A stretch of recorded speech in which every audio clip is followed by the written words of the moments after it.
ಎಲ್ಲರಿಗೂ ಕ್ರಿಯೇಟಿವ್ ಚಾನಲ್ಗೆ ಸ್ವಾಗತ. ಇವತ್ತು ಚಿಕನ್ ಕಬಾಬ್ ಹೇಗೆ ಮಾಡೋದು ಅಂತ ನೋಡೋಣ. ಮೊದಲನೇ ಬಾರಿಗೆ ನಮ್ಮ ಚಾನಲ್ ನೋಡ್ತಿದ್ರೆ ಪ್ಲೀಸ್ ಸಬ್ಸ್ಕ್ರೈಬ್ ಮಾಡಿ. ಈ ವಿಡಿಯೋ ಇಷ್ಟ ಆದಲ್ಲಿ ಒಂದು ಲೈಕ್ ಕೊಡಿ.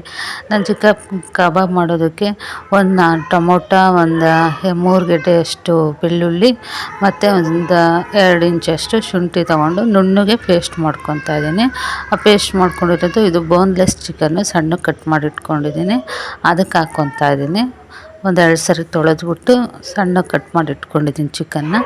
ಈಗ ಇದಕ್ಕೆ ಒಂದು ಮೊಟ್ಟೆ ಹಾಕ್ತಾಯಿದ್ದೀನಿ. ನೀವು ಟೊಮೊಟೊ ಬದಲು ಮೊಸರು ಸಹ ಹಾಕ್ಕೋಬೋದು, ಸ್ಮೂತ್ ಬರುತ್ತೆ ಚಿಕನ್ನು. ಹುಳಿ ಹಾಕೋದ್ರಿಂದ ಟೊಮೊಟೊನ ಮೊಸರು ಯಾವುದಾದ್ರು ಒಂದು ಹಾಕಿದ್ರೆ ಒಂದು ಸ್ವಲ್ಪ ಸ್ಮೂತ್ ಆಗುತ್ತೆ. ಈಗ ಮೊಟ್ಟೆ ಹಾಕ್ಕೊಂಡು ನಂತರ ತೇಜು ಚಿಕನ್ ಕಬಾಬ್ ಪೌಡ್ರ್ ತೊಗೊಂಡಿದ್ದೀನಿ. ನಿಮ್ಗೆ ಯಾವ್ದು ಸಿಗುತ್ತೋ ಅದು ತೊಗೊಂಡು ಹಾಕ್ಕೊಳ್ಳಿ. ನಾನು 1.5 ಪ್ಯಾಕೆಟ್ ಹಾಕ್ಕೊತಾ ಇದ್ದೀನಿ. ನಾನು ಒಂದು 3/4 kg ಚಿಕನ್ ತೊಗೊಂಡಿದ್ದೀನಿ. ಅದಕ್ಕೆ 1.5 ಪ್ಯಾಕೆಟಷ್ಟು ಕಬಾಬ್ ಪೌಡ್ರ್ ಹಾಕ್ತಾಯಿದ್ದೀನಿ. ಈಗ ಒಂದು ಅರ್ಧ ಹೋಳು ನಿಂಬೆಹಣ್ಣು ಹಿಂಡ್ತಾಯಿದ್ದೀನಿ.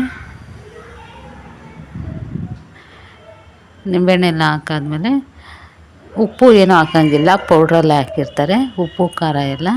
ಅದಕ್ಕೋಸ್ಕರ ಖಾರ ಇನ್ನೂ ಜಾಸ್ತಿ ಬೇಕು ಅಂದರೆ ಹಾಕ್ಕೋಬೋದು. ನಾನು ಇದನ್ನು ಕೈಯಲ್ಲೇ ಚೆನ್ನಾಗಿ ಕಲಸಿದ್ದೀನಿ. ಈಗ ಒಂದು ಅರ್ಧ ಗಂಟೆ ಚೆನ್ನಾಗಿ ನೆನ್ಕೊಳ್ಳಿ. ನೋಡಿ, ಈಗ ಒಂದು ಅರ್ಧ ಗಂಟೆ ನೆಂದಿದೆ. ಈಗ ಎಣ್ಣೆ ಕಾಯಕ್ಕೆ ಇಟ್ಟಿದ್ದೀನಿ, ಅದ್ರಲ್ಲಿ ತೇಲ್ಸ್ಕೊಳೋಣ. ನೋಡಿ, ಎಣ್ಣೆ ಕಾಯ್ದಿದೆ. ಎಣ್ಣೆ ಕಾದ ನಂತರ ಹಾಕಬೇಕು.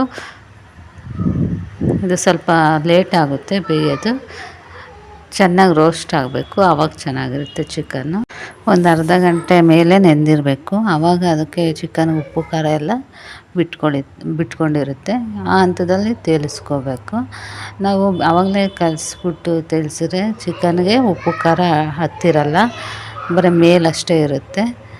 ನೋಡಿ, ಕಲರ್ ಚೇಂಜ್ ಆಗ್ತಾಯಿದೆ. ಈಗ ಒಂದು ಮಿಕ್ಸ್ ಕೊಟ್ಟು ಚೆನ್ನಾಗೆಲ್ಲ ಫ್ರೈ ಆಗಬೇಕು. ಮಕ್ಳಿಗೆ ಇಷ್ಟ ಆಗುತ್ತೆ, ಒಳ್ಳೆ ಬೋರ್ಡದ ಥರ ಇರುತ್ತೆ, ಚೆನ್ನಾಗಿ ತಿಂತಾರೆ. ನೋಡಿ, ಈಗ ಆಗಿದೆ. ಇಷ್ಟ ಆದರೆ ಸಾಕು.